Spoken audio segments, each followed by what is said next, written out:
And here it starts. Islam burst out of the Arabian Peninsula and immediately starts attacking the Middle East. And notice that it doesn't take long until they're crossing the Mediterranean and attacking southern France and Spain. Notice something here. Most people think of Islam, they think of Arabs, they think of desert. And yet here we see that Islam is projecting power throughout the Mediterranean. Notice how the little islands of the Mediterranean are getting hammered. The navy of Islam would attack coastal towns, kill, rob, rape, and then take slaves. So this whole battle map, as it unfolds, you're seeing slaves being taken. Over 1 million slaves were taken out of Europe into the Islamic world. That's something you don't think about much, but it's absolutely true. There were over 200 battles fought in Spain alone.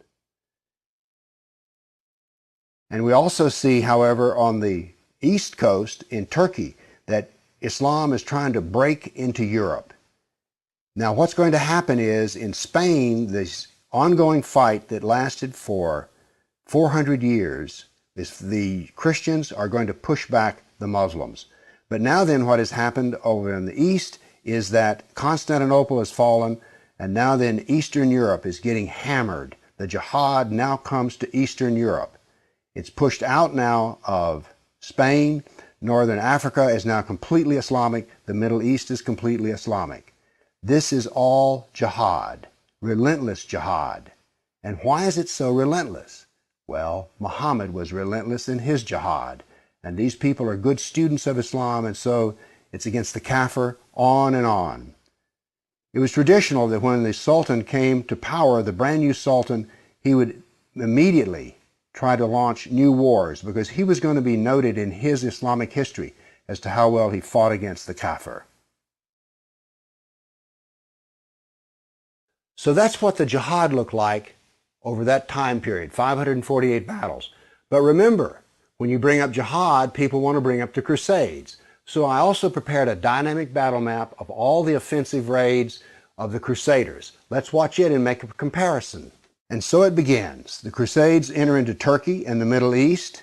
Battles go on, but aren't there far fewer than you thought there might be? And here we go. The last battles are fought, and that is the end of the Crusades. So now then we can talk about some facts. Yes, there were Crusades, but notice they ended centuries ago, and jihad is being practiced today. Jihad has been with us for 1,400 years. There is no comparison between jihad and the Crusades, certainly not a moral comparison. And when you're looking at the Crusades, remember, in one sense, all of the Crusades were defensive wars. Why? Well, as we saw in the first jihad map, it was Islam that came out of Arabia and conquered the Middle East, a Christian Middle East. And so the Crusaders were trying to free their Christian brothers and sisters from jihad. So there's no moral comparison at all. The motivation of the Crusaders was to free Christians. The purpose of jihad is to enslave the kafir. So the next time you hear somebody talk about, oh, those dreadful Crusades, you've seen some facts about the matter. Why don't you pipe up and tell them, you know, you don't really know the matter.